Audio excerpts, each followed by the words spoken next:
on the very rim of known space, justice is a long way away.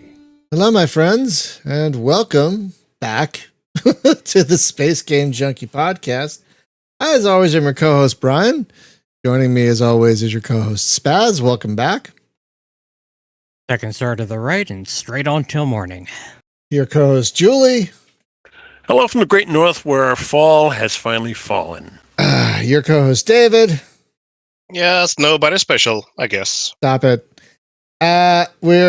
Thorsten is having some technical difficulties, and we don't know where Jacob is. So we're going to motor along. But first, I wanted to say a few things at the top of the show. We haven't done a show in 3 weeks, and the reasons for that are mostly mine. First, 3 weeks ago, there was too much construction noise. It was coming through the mic. Everyone could hear it. So we didn't do it then. 2 weeks ago, I had an injured cat. She was in a cone for that entire week, so I had to feed her with a spoon and make sure she went to the bathroom. So I didn't have it, then. And then last week we had in our opinion, disastrous presidential election here in the States, and we were just not feeling it. We're going to date this a little bit, and we're going to get political for a second. It is basically a week after the 2024 election when known felon Donald Trump became president yet again because more than half of our populace can't read above a 6th grade reading level. And we just want to say from the out now, we usually don't get political here, but we just want to say from the out, if you're a Trump voter or a Trump supporter, just leave. Just stop listening. We don't want you. We don't care for you. You clearly don't care for us. You clearly, don't care about your fellow human. So if you voted for Trump, just stop listening. Yep.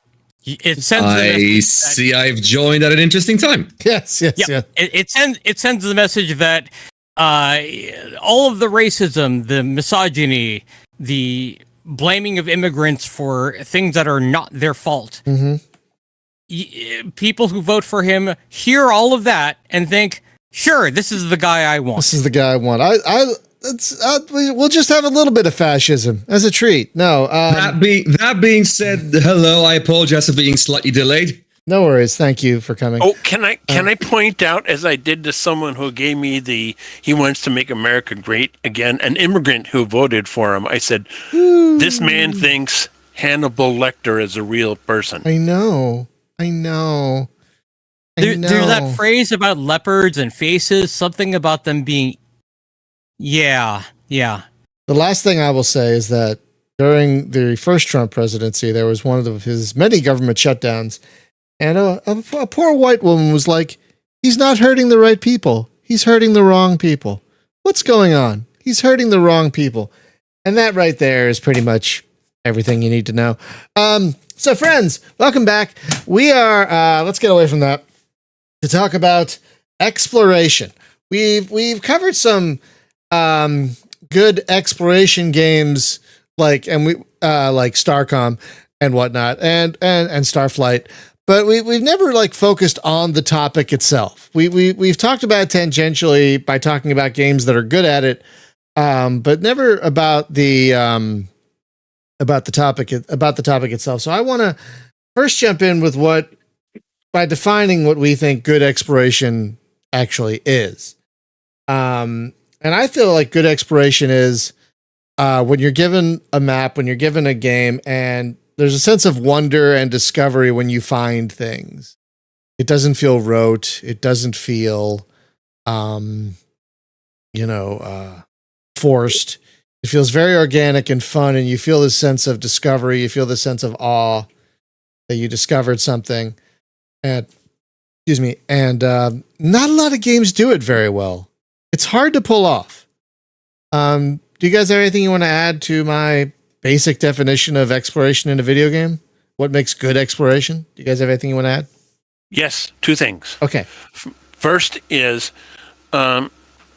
my definition of a really good exploration game is I can pick a direction, walk and before long, I'll run into something to do or something really interesting to see. And the second one is I don't want to have at any obvious point a reenactment of physics, bitch, I'm a horse. Ah, yes. Horse physics. For those of you who aren't aware, there in going back to World of Warcraft, there was this whole wall climbing thing with your horse. Horses were not meant to crawl straight up a wall. And if my horse in any given game can crawl straight up a wall, physics, bitch, I'm a horse. I'm not interested in exploring in your game. I mean, to be fair, Skyrim did that. The Skyrim horse is quite famous. Yeah. That game's a good example that I'm sure we'll talk about. I wanted to focus first on space games though that do exploration really well. Did anyone have anything else to add besides Julie before we move on to talking about the actual games that do it well? I'll probably mention it when I'm mentioning the actual games. Say again? Fair. What was that again? I'll probably do it. Do it when I'm mentioning the actual games. Okay. So my first entry is I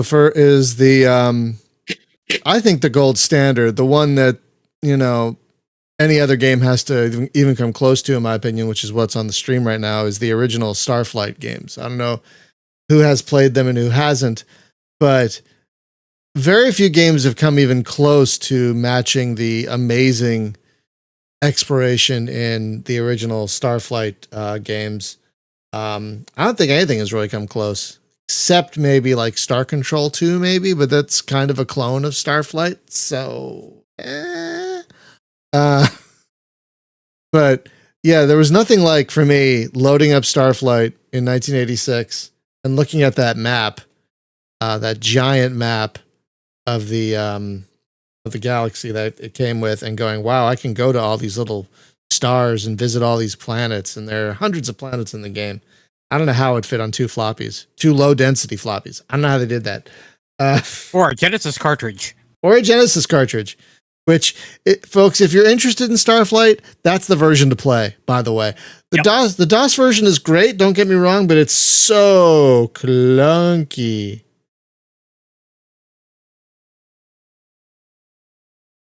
It's so clunky. But the Genesis version is a lot more streamlined. So if you're going to play Starflight, emulate the Genesis version, unless you actually have a Genesis. But the gens outside of the US, that's the Sega Mega Drive. Isn't that a different thing? Yeah. I thought that was a different thing. Same It's thing. the same console. Ah.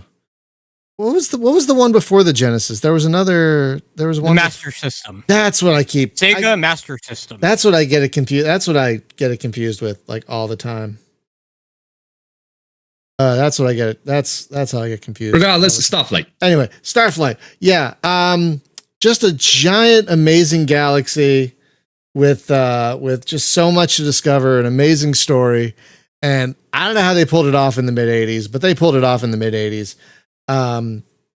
It really made you feel like a starship captain. It was for a Star Trek fan like me, it was like a dream come true. So that is, like, for me, that's like creme de la creme of exploration space games. What about you guys? Do you guys have any space games that you thought did exploration really well? I think so. But... Oh, sorry. Go ahead, Julie.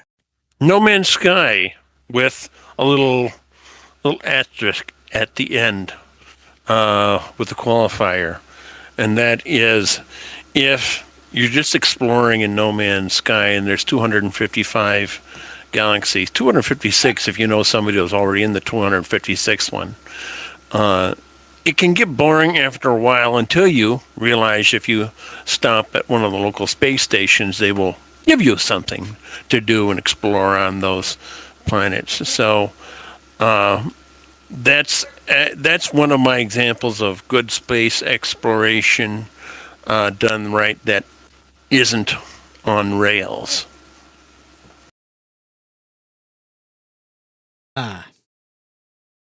No, that is a very good exploration game. It's so huge. Is there a game bigger than that? Is that like? I think that might be like one of the biggest games ever. In like, Well, I've always wondered that now, while there is no cross save yet, they're working on it. They don't have settlements yet. All 256 galaxies are on the Switch, and I figure somebody had to sell their soul for that. I don't know how they did that. I really don't know how they did that. Yeah, I think I can't think of a game that's larger in that respect. Like Elite Dangerous is one galaxy. That's a pretty big game. So yeah, I can't think of a bigger game than No Man's Sky. It's a huge game. That's an excellent nomination. What about you guys? Any others to throw in here? Yeah, The space games? Oh, We're sticking with. I got Go one. Shortest trip to Earth. Oh, okay. Now the galaxy is randomized every time, so every node you travel to will have different things going on, and every point of interest. If you don't even travel between the points of interest in a given little sector, you'll find that there are things that are just off the beaten path. Oh, that's good. Stuff in orbit. Yeah, I mean, stuff in orbit like cryopods where you can find new crew and shipwrecks. And yeah, that's all right, David. I do, in fact, have 410 hours in the game. So I've done a lot of exploring in it. That's a lot of Impressive. hours. That's a lot of hours. Oh, yeah. I should play that game more. I've only played it a few hours. I've played it only like 3.5. It's really difficult. Maybe that's why. Yeah, maybe that's why. It will not hesitate to kill you because everything is out to kill you, or just about everything. That's kind of amazing. Honestly. Okay, that's and is that one? I don't remember. Is that procedurally generated or is that handcrafted? I don't remember. It's procedurally generated. Every sector is encountered in a specific order. Okay. So you generally know what you're going up against from sector to sector, but within each sector it's procedurally generated. Okay, well that's cool. That makes more meaning. That makes more meaningful avenues for exploration. That's pretty cool. Oh no! Thorsten's mic died. He said, "Oh, Yeah, that's why he's unfortunately not here. damn! I missed that." I could throw out his. Well, I would assume would have been one of his, if you'd like. Which would be Approaching Infinity. Oh God, of course. Yes, that's basically the name of that game. Is exploration. that is the whole reason for what's the phrase? Raison d'etre. Raison d'etre. Yeah, that's like the whole raison d'etre for that game is exploration, and wow, it does it. It does it so well, and it's still being updated. Still, like didn't they just do a huge update for that one? I think There's a lot going on. The UI looks way different from what I remember. Yeah, they just did a UI update recently, but I think they did they added a meaningful auto explore, which is a huge deal for games like this. When auto explore works right, it's wonderful. It makes everything so much more streamlined. And not that this game wasn't pretty streamlined, but already. But yeah, this game is, folks. If you haven't played Approaching Infinity, 1, it's amazing. 2, I think it's about to have a price bump. I think so. I think the only reason to not play it is if you, the player, are someone who does not like roguelikes, because it is very much that. It is, but it's got kind of that Starflight DNA. You know, you're a starship captain, Oh, absolutely. Yeah, it really has but if the player is someone who does not like roguelikes, they're not going to like this. Yeah, it's fair. That's fair. It's funny, Mosgrom, if I may interject, Mosgrom, the developer of Taxonaut, is struggling to think of any space games with great exploration. Your game, dude. Taxonaut's a great game for exploration. Yep. I mean, come on, man. There's so many planets and things to see. And you just added a new type of planet, the commercial hub, as we record this. It was just added last week. And so your game for crying out loud has great exploration, because it's always fun to it's always fun to find a new place, and so much of the art makes the places feel different in that game. That I would submit Taxonaut's a great exploration game. But as we said at the top, there aren't a lot of really great space exploration games because exploration is tough to pull off. It's really, really tough to pull off. But come on, man, your game. I mean, really. David, I think you had one you wanted to throw in there. I can wait for a little bit. It sounds like we're doing a full round, so let's go for that.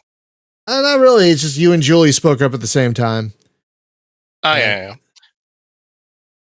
And so I thought since Julie just had her go, why don't you have your go next? Sure. Hold on just a few seconds. Okay.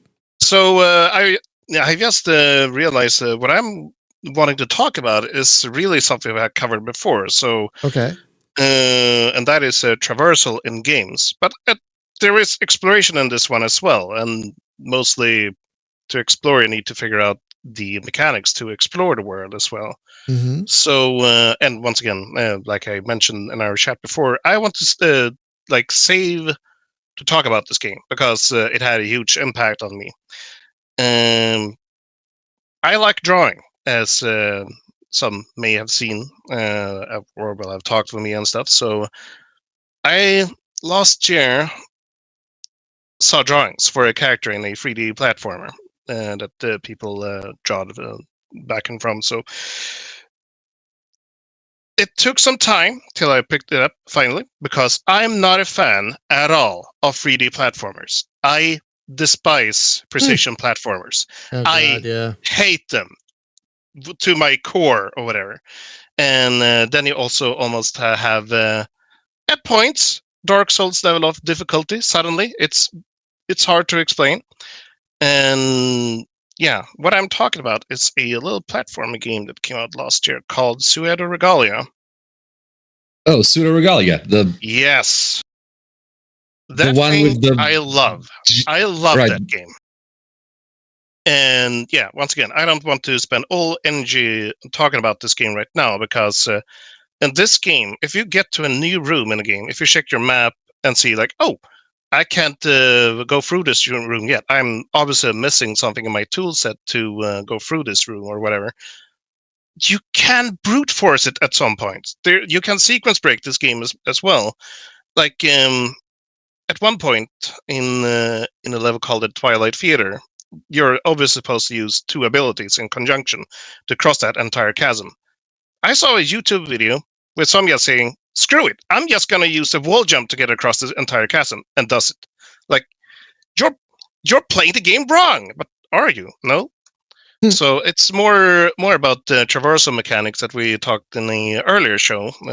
Once again, if I had seen this game by then, I would have probably talked about it back then. But there is also some exploring with finding secrets, collectibles, and all that stuff. So yeah, once again, I want to save some energy for this one, because I want to talk more about this one, but this is not the right episode to talk about it. So if you like exploring, unlocking new abilities that will allow you to explore levels more, you can't go wrong with this thing. It is something unique, and yeah, it had a huge impact on me. So I just want to say to Ritzler, if he ever will show up or something like that. So yeah, good job. I'll return to talk about this one later. Okie dokie. It looks like I would hate it also. Sorry, I'm terrible at these kind of platformers. It looks Oh, like yeah. it looks like it would just frustrate me to no end. But there are a couple more space games I at least wanted to talk about. They're strategy games. Distant Worlds 1 and 2 and Interstellar Space Genesis, I think both do a great job with exploration, because so many space strategy games and 4X games, like the exploration for me is my favorite part, but then once you've like explored everything, you kind of like run out of stuff to explore and everything's done. You know, there's no more exploring. You found everything. Now it's just time to fight over what you found. But with these two games, you're never done finding stuff because, well, one, Distant Worlds has such huge galaxies and a multi-layered exploration mechanic that you're always finding stuff. And the same with Interstellar Space Genesis. It's got a multi-layered exploration mechanic where you're using like telescopes and stuff to find, like you can find rogue planets and stuff like that. Once you upgrade your telescopes and things. So the exploration never ends, even in the late game, which I find fascinating. So those are some good examples. Before we move on from space games, do we have any examples of games we wish did exploration better? Because I can think of at least a couple. But I mean, I have a long list.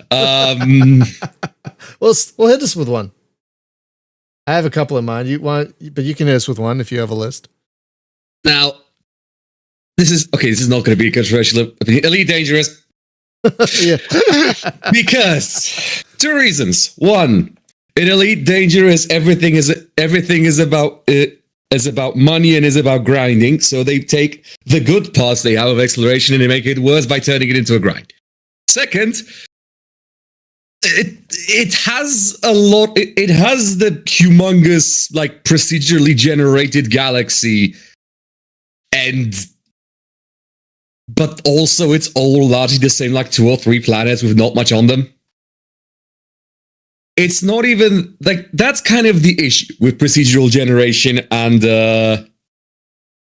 exploration. A lot of the times you're just gonna eventually end up repeating patterns and getting the same things over and over again. And exploration inherently could end up being, how do I say this, under-incentivized in games, especially in games that have other options for it, because you either make it unpredictable and thus unreliable, or you make it very consistent but very grindy and thus defeat the point of having exploration.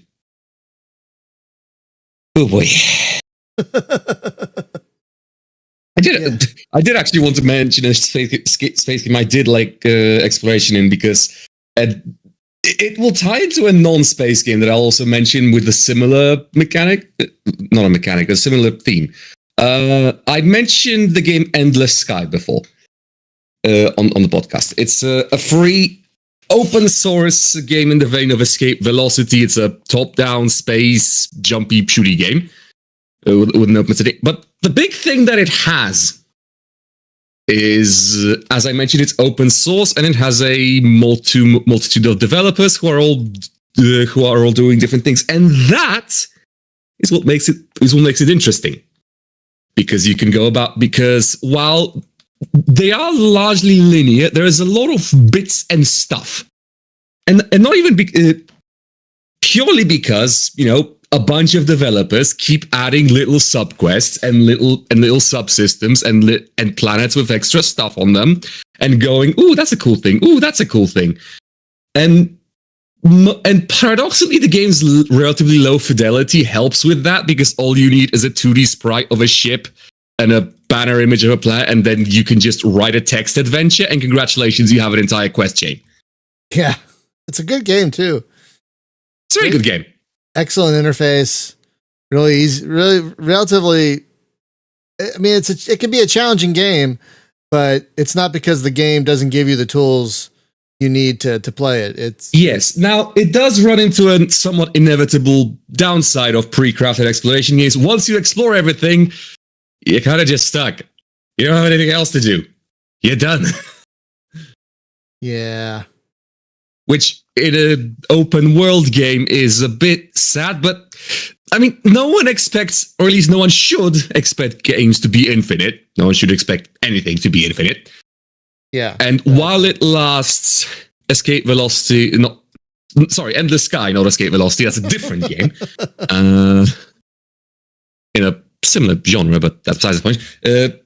But Endless Sky is a very good game while it lasts, and it is still under semi-active development, I'd say. That is to say, the 15 different unrelated open source developers are all occasionally adding things to it at their own pace. Yeah. It's a great game, especially for free. It's got fun. It's got really easy trading. Like the trading makes it very easy to figure out what to buy and where to sell. A lot of fun ship types. I loaded it up just last week just to play around. I forgot I had a dreadnought with a fighter bay. I don't know how I got that, but I have it somehow. Oh, did you get the freaking the dragon boat with the big laser cannon at the front? I don't think it's that one. I think it's another one. But got it. It just basically wrecks just about everything. I'm like, how did I get this? I don't know. I'll just do some missions, and it was fun flying around, just burying people and things around. The game is infinite. The game is fun. It has a great community. How do I say this? Maybe not well, but a decently well documented wiki, and it has a lot of customizability for ships and equipment in them, and all sorts of fun stuff and other fiddling. Yeah. It's got a lot of toys to play with. Lots and lots of toys to play with. But I kind of get that one. Like there is some exploration, but after a while, it's like I found everything. My examples of games that I wish did exploration better. I might get some heat for this one, but I'm gonna say Freelancer and Rebel Galaxy Outlaw. I mean that they have some exploration, but it feels kind of half-assed, And I wish there was more to it. Like with Rebel Galaxy Outlaw, it's like you talk to a bartender. There might be some stuff here. Go find it, and that's basically it. With Freelancer, it's like, okay, I'm going to fly out of the space lane for a little bit. Oh, there's an ice field. Okay. To be fair, exploration was never really focused in RGO. No, I know. But I just wish, maybe it's not, I just wish there was more to it. You know what I mean? I wish there was more to it. Like, there's a kernel of it there. You know what I mean? There's a kernel of it there. But I wish it did exploration better. Ooh. Well, when you're traveling between points, you'll get some of the map revealed. Yeah. And you'll get things like asteroid fields and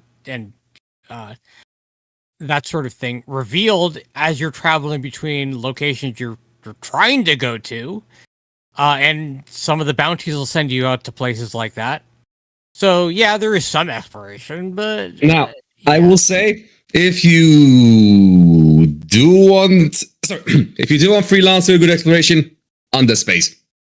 Yep. Yeah, agreed. It's still in early access, but my God, the storms and the Lovecraftian horror that you can run into in Underspace. Yes. Now I'm currently firmly in the phase of politely, slowly waiting until it's complete, because I've played through the entire main story. Realized there's like a zillion side quests already, but the entire game, I just decided that having binged the hell out of it, I'm just gonna wait until it gets more stuff and preferably gets a full release. Yeah, no, I'm satisfied for now. Thank you. I did only a little bit of the main story, and then I'm just gonna shelve this until it's ready. But yeah, it has so much. There's already so much in there. My God, there's so much in that game. I'm very excited about it. It's really one of my top, my most anticipated games. Like that, Spaceborne 2 and Taxionaut are pretty much my most anticipated games. And all three have lots of exploration. Yeah, yes. I mean, and Spaceborne 2 is getting better at that. It is definitely getting better at that. It has kind of an EVE Online style of sending out probes and doing scanning and things like that. I was going to say that wasn't a thing when I played it, and I realized many things weren't a thing in that game when I played it. Oh my god! Yeah, were motherships a thing in that game when you played it? Right, and two different RTS modes. Oh, was there a radio station in the game when you left? Because there's a radio station now. I don't know if it's AI voices or not. I really hope it's not. But I can't even make jokes about it anymore because I made jokes about like freaking warp demons and parallel universes you explore. And I don't know. Maybe they're adding those. I don't know. He very well could add those at some point, like some kind of alternate. Wait, what the hell do you mean? There's mechs in it now? Wait, there are mechs in it? Are you serious? There are mechs in it now? Okay, I think they're enemy mechs. Regardless, let's just carry on before we get distracted for the next 30 minutes. If I may, yes, go ahead. I have a couple. One's quick, and that is from an industrial standpoint. And you mentioned it briefly, EVE Online, high security space should be high security. Stop trying to blow up my Hulk again every chance you get. The other one is, and another little asterisk by it because they're working on it, and that is Starfield. Now, I understand when you have like No Man's Sky and every Sentinel refinery looks alike. Kind of has 256 galaxies and did thousands upon thousands upon thousands of planets. There are a finite number of planets in Starfield, and there's some good qualities about the exploration. But when I start to land on planets and all the scenery starts to look, all the little bases start to look exactly alike. And I haven't played the latest update, but I kind of wish when I landed on a planet there was more to see, and there were finite number of planets. And at one point, Todd Howard said, well, I just want to recreate, what it's like to be in outer space. And it's like the game you played on the streaming today as I don't want to know physics-based exactly the problems I'm going to have really in outer space with a truck with a trailer. I want to actually be able to fly the damn thing. And in Starfield, I don't want to know what the loneliness of space is like. I want to land and have something to do. And other than it just be, yes, I've seen this same one again and again and again. But I understand they are working on it, and I've been told since I quit playing there's going to be like a vehicle of some kind. I don't know what it's going to be. I did see a cartoon once that had a horse and buggy, and the horse had a space helmet on. But now, what I did want to mention something about Starfield. Todd Howard was famous for saying that, claiming that, how did it go? He said that he's surprised that people find Starfield boring because like the astronauts weren't bald when they were on the moon. That was a line he said, and I'm still baffled by it because it's idiotic. Non sequitur. It's a complete non sequitur for several reasons. Chiefly, on the moon, Neil Armstrong had two buddies and a sick moon buggy. Like, have you seen it? That's a sick moon buggy. In Starfield, you don't have those. You don't have buddies, and you don't even have the moon buggy. Okay, apparently you do now, but you do now. You do now. Right. It took an entire DLC to add a moon buggy, but also that's first of all, yeah. Another interesting thing that's not worth mentioning: moon landings were very intense the first time, but that was something that people actually reported. That astronauts actually reported is that they kind of became routine. Eventually, they became, a somewhat usual mission, not that special for the astronauts. Something that quite notoriously, like those who watched the Apollo 13 film will know that was kind of the mentality after a couple of launches, and that was kind of the mentality that led to general sloppiness and Apollo 13 nearly exploding. But that's a different story. So that's kind of the thing. Like the novel, like you can't base your exploration on novelty. And if you do, you need a lot of novelty. Like, continuous additions of novelty. My problem is that I would understand if it was like a No Man's Sky, but there is a limited finite number of planets, and it shouldn't be that hard to add interesting things into it. And I would rather have something be delayed and be done rather than say, well, we're going to push it out the door. And I understand that, there's the bean counters and all the rest, and God help us, all the other end of the scale is Star Citizen. But still, that's why I like some of the other games where now that I'm saying the little asterisk is, now that people can mod it, I'm anxious to find out what the mods will produce. I do want to say one or two things. One, Spaceborne 2 had a buggy from jump. You can always just launch your little speeder bike whenever you want out of your ship and just fly around that way. You can also fly around planets with your ship if you want to. And there are also procedural quests and things you will run into by just speeding around a planet. Again, I wish that game was complete so I could convince myself to play it, because again, right now I don't want to start a game, like forget about it for a month and come back and suddenly there's freaking a custom alien designer or some other nonsense like that. Like the game gained sentience while I wasn't looking. That's what'll take us down. Every Spaceborne 2. That'll be the Skynet. That'll be the actual Skynet. Honestly, at this point, I wouldn't blame it, but that's a different story. Mosgrom asks, how is exploration in Everspace 2? Good question. It's not bad, actually. I liked it. Yeah, it's not bad. I liked it a lot. Yeah, it's kind of similar to Rebel Galaxy. You'll fly around the big map, and then you'll get a ping, like, what's over there? There's a thing over there, and then you'll go down, like, oh, look, yes, there's a secret pirate base. Let's blow that up. Or, oh, it does have Hulk. the benefit of the Diablo-like loot system, so there's always there is that gotcha element of maybe I enter a thing and get like this really cool missile launcher or something, and then you get that really cool missile launcher and go, ooh, shiny, new toy. Yeah. Everspace 2. It also has the benefit of being handcrafted for most of the locations, and then there are the procedurally generated ones you can just find by traveling around. Yeah, it's a good mix, and they just added a lot of good puzzle designs. Yeah, and they just added an expansion that adds Titans, the giant space creatures that you can fly inside, and that's procedurally generated also, apparently. So I need to play that. Yeah, I haven't gotten that far.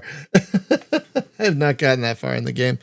But there's I would say Everspace 2 is a good buy. I would say especially with the expansion, it's a good buy. A lot of fun combat. There's fun exploration too. You're flying to a place. Oh, there's a thing over there. I should check that out. Kind of Skyrim-y in that regard. Like you initially mean to head to a place that, ooh, what's that? Ooh, what's that? Ooh, what's that? It's kind of a little bit Skyrim-y in that regard. That there's almost always something to distract you from where you're actually intending on going, which is good in a video game. That's kind of what you want. You want like, ooh, shiny thing over there. You have the option of dropping out of warp, and you can drop out and head in there and see what's out there, or you can just keep on going to your destination. Yeah, it gives you a lot of choice in. It gives you a lot of choice in how you want to play it. You could be like, I'm just going to focus right on the thing I got to do, or oh, what's that? Ooh, what's that? What's that? And 2 hours later, you still haven't gotten to the thing you set out to do initially because you've done 3 or 4 other things. But you still feel like you get progression. No, exactly. It's still fun. You might have found a great laser gun or a better engine, or stuff you can sell. It's they do a good job of the carrot on the stick in that game. They do a very good job of the carrot on the stick. So, I could recommend that one if you're looking for a giant kind of big open world exploration thing. The story is a little like, oh God, really? But at least so far for me, it's like, oh God, this is tropiness, the tropes I mean, it works. It works. It gets the job done. I know it's basically like a porn movie. It's just a barest threat of a thing to get you to do things. It's basically all it is. But it's good. It's good. Wow, it's on sale right now. Ooh, if you guys haven't gotten that one yet, if you haven't gotten that one yet, that's a good buy. That's a good buy, especially with the expansion that just came out about a month ago. I think the expansion came out about a month ago. Give or take. I haven't dropped back in with the expansion yet. Yeah, I did for the stream, and then I kind of got distracted with other things. I say that I should get back into it, but one, the Warhammer DLC just dropped, and then two, Microsoft Flight Simulator is coming out next week, so I'm not going to play it. Who am I kidding myself? I'm in the same boat. Sea Power is out. Stalker 2 is 2 weeks away. I'm going to die destitute. But happy. Surviving on cup noodles and very happy. Yes. I've heard good things. Tangent, real quick. I've heard good things about Sea Power. I know some people. Oh, it's really good if you're a psychopath like me, and with infinite patience. Well, I am going to stream it in probably a couple of weeks, so let's hope. I will do my best to help. Let's hope my brain can handle it. Honestly, the biggest thing I'm worried about there is your patience. The game is 1-to-1 scale naval engagements. Ooh. Sorry, go ahead. It does have time compression, but even with time compression, you can still end up with multiple hours of permission. Like, right, you're here. Your opponent is on the other side of the Black Sea. Dodge missiles while you're on the way there for the next 6 hours, for the next 10 hours real time. Enjoy. Has someone made that carrier scenario from Red Storm Rising in it yet? I'm sure someone. Someone has made something similar. Yes, but I don't believe that the game does have workshop. The game does have workshop support, so give it like a month. Yeah, I know someone already did it in DCS. So yes, the game has workshop support and the built-in mission editor, so give it like a month. Yeah, I believe it. It's like the only reason why there isn't one already is presumably because it's not quite that easy to put it together just yet. Well, back on track. Were there any space games we wanted to talk about before we move on to non-space games? Any other space games? One more I'll throw in. Okay. Drox Operative 1 and 2. Oh, yes. I was kind of looking at the same here. That's a good one. Yeah, because the galaxy is procedurally generated every time you play, so you have to go out and explore. Yeah, and there's a lot to explore. Yeah, there's a lot to explore. Besides space monsters, there's planets, there's star bases, there's all kinds of stuff. Folks, if you haven't played Drox Operative 2 especially, just go get it. I mean, it's basically an ARPG being played within a 4X that the computer is playing around you. It's a fascinating game. It's an absolutely fascinating Yes, conceptually it's brilliant. The execution is I love it. Yeah. Yeah, absolutely. Yeah, absolutely. I mean, you can make a fighter class and have like 9 little fighters flying around you. You can make like a cloaking class. There's a lot of different play styles, but there's so much to do. And then there's all the sub races to unlock. There's just a zillion quests to do. It's just a massive game, and it's fun in co-op also. So yeah, that game is great. That's a good one. So to wrap up, I just want to talk about non-space games that do exploration really well. And I mentioned it briefly, but I wanted to say I think Skyrim. I mean, the Elder Scrolls games in general do a really good job of this, but I think Skyrim, with its compass that gives you hints of what's around you, like, oh, what's that over there? What's that black thing over there? What's that black thing over there? And I'm going to go discover what that is. Like, I think Skyrim really refined the formula really well. And, which is weird because, you go, I don't know if you guys have played Elder Scrolls Online, but like it copies a lot from Skyrim, but it doesn't do it. It's not as good. It's really strange. It's a newer game, but it's just not as good. But yeah, I think like Skyrim is one of the best non-space games that has really meaningful, good exploration, because it's not a huge map, but it's just full of so much stuff. This is why my 2 rules are when I play that game again is don't fast travel and leave my horse at home. Yeah, that's fair. But I like horses. I mean, if you really want to not miss anything, sometimes maybe not using a horse can be beneficial. I get it. I like horses too. I use horses in Skyrim. I prefer it, but I get why sometimes you wouldn't want to. I totally get that. But yeah, Skyrim does just an amazing job of meaningful exploration. Can you guys think of any others besides Skyrim or the Elder Scrolls games in general? Got to be several, I would think. Oh, yeah, sure. Uh-huh. Well, keep in mind that I have autophobia, so once I can get past the soul-crushing loneliness, I would say Subnautica, not the original one, because it's just I enjoy the progression of going deeper and deeper, and there's always something else to see.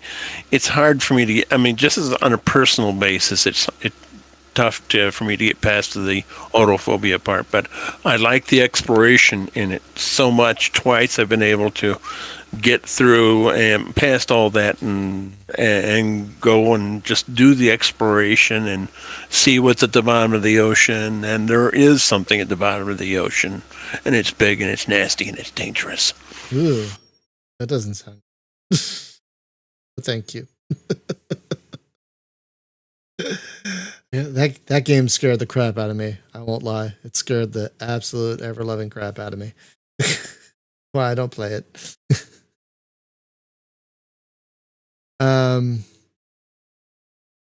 Thalassophobia prevents H.P. Lovecraft from playing Subnautica. What's It's fear of depths, specifically the deep sea. So, yes, the fear of the deep sea might impede you in playing the game of the the deep sea. That's scary. So that makes a lot of sense. Yeah, that makes a lot of sense. Oh, okay. It's not quite a space game, but it does exploration really well. There's 2 of them: Sunless Sea and Sunless Skies. Well, one of those is a space game. Is it space? I guess it kind of is. Yeah. You're in space. Yeah, I guess it is. It Yeah. is in space. Yeah, it's in space. You're in a fucking train, but you're in space. Yeah, but the train is in space. It's a space. It's a space train. Just because you're on a train does not make it not a space game if the train is in space. Subnautica reminded me of that because Sunless Sea came out first, and so I kind of forgot about. Sunless Sky. That's the only one I've played. It kind of scared me. Like I played it for a while, and then it got really creepy. And so I don't blame you. I just stopped playing that's it. kind of the point. Yeah, it's that is universe. Kind of that the whole point of universe, the I know. Yeah, that whole universe is meant to be kind of creepy, Lovecraftian horror type nonsense. And it was kind of fun for a while, but then like the crew starts talking about going crazy, and then you see these kind of horror things in the background. Like, yeah, I can't play this anymore. It's getting to me. But great exploration in those games. Those worlds are just fantastic and lots to discover. But yeah, very, very creepy. Very, very creepy. Trying to think of other non-space games that do exploration really well. It's tough because I already said Skyrim, and that was the one I thought of. Brian, there's always Din's Champion that came out recently, since we're talking about Soldeck already. Oh, Din's Champion. God, I'm so bad at that game. I'm so bad at it. I want to love it, but I think it needs... I'm going to wait for it to be released because I'm terrible at it. I die so quickly anytime I play it. And while I haven't checked it out, apparently one of the last updates that came for the game actually added in movement-specific abilities for classes. So now we can sprint or have super jumps or even glide midair. So I need to check those out. Wait, 7 Cities of Gold. I haven't played that one, Luke. Have you guys played Seven Cities Oh, it's a of great Gold? game. It is a great game. Really? Oh yeah, I played a lot of it when I was a kid. I've never heard of it. It came out a long time ago, like a long yeah. time. Okay, I presume you don't mean the Phil from 1955. Oh right, GOG.com. Yeah, it. When did it first came out? 80 something? 84. Yes. 19.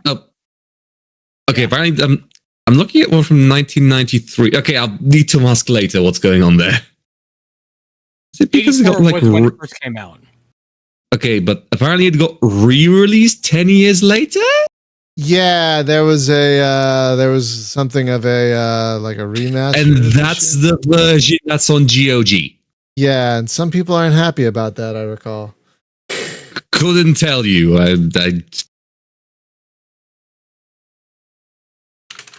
But yeah, I've heard of this game, but I never played it. It came out before I really got into computer games. Oh yeah, the So commemorative what was edition. interesting about it is that you're setting off on an expedition to go explore the New World, and you can use the North and South America map and travel all around North and South America, or you can have a procedurally generated map, and it will generate one for you. Oh, nice. So what was cool about this, and I had the Atari version, is that it was a single disc. The A side was the game. The B side was the map. Oh, The map side. And so what you would do is when you start a game, you start in with the game side, and then it would tell you when you're ready to go to generate a map. And so you flip the disc over to the B side to generate the map that you're going to play on, if you're going to play on that map.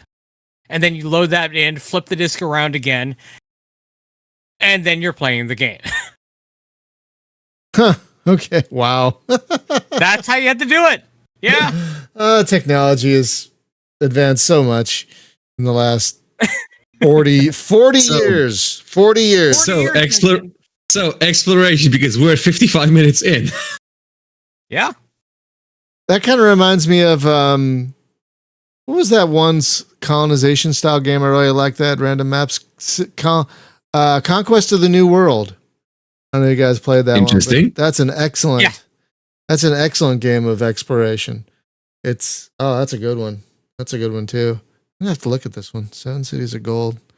Kind of sounds like my jam. Oh, this looks great.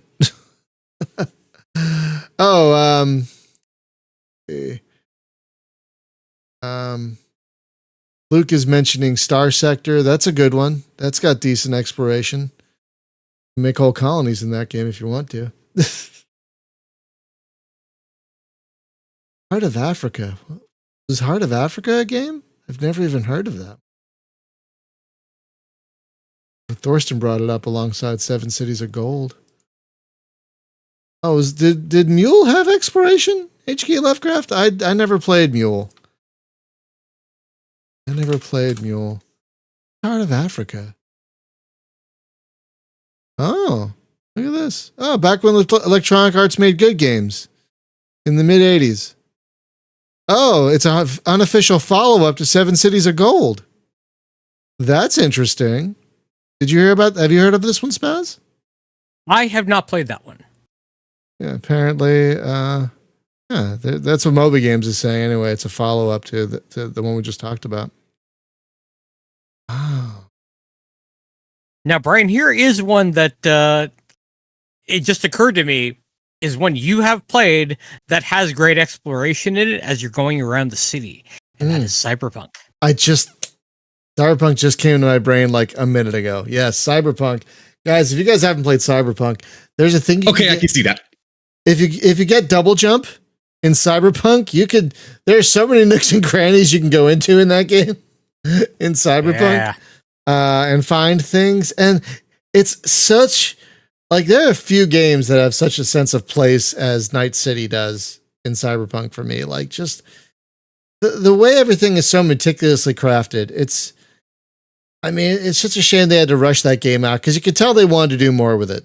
You can tell they wanted to do a lot more with it, but they didn't get the chance. But they've already done a lot. Yeah. Phantom Liberty basically made it the game they intended in the first place. Because oh boy, that's amazing.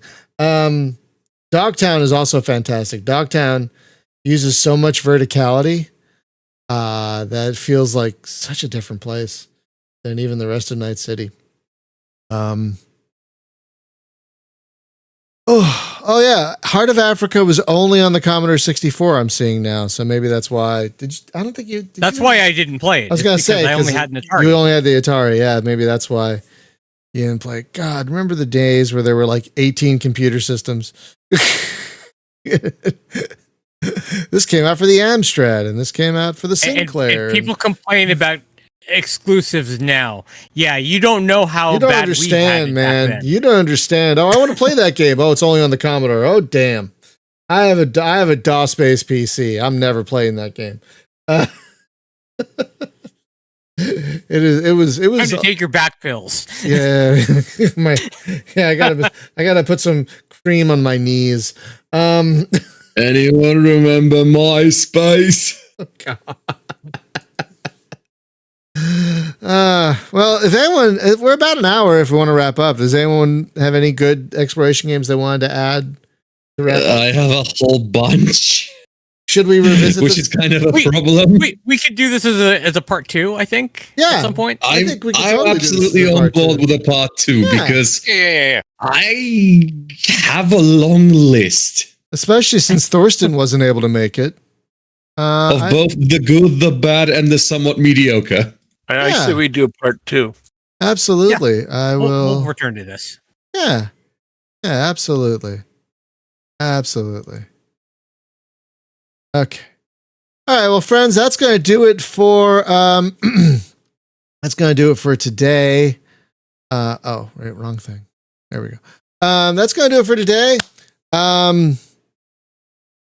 Tomorrow we're playing a game called, what the hell is it called? Mad Void. Sure, I guess. I don't remember what that is, but that's what we're playing tomorrow. And next week on the show, we're going to talk about next week. Oh yeah, next week. That's right. Yeah. No, Thanksgiving, friends. Thanksgiving. We usually take Thanksgiving off. American Thanksgiving. Thanksgiving is really late this year. It's the last week of November for some reason. So we're still doing next week.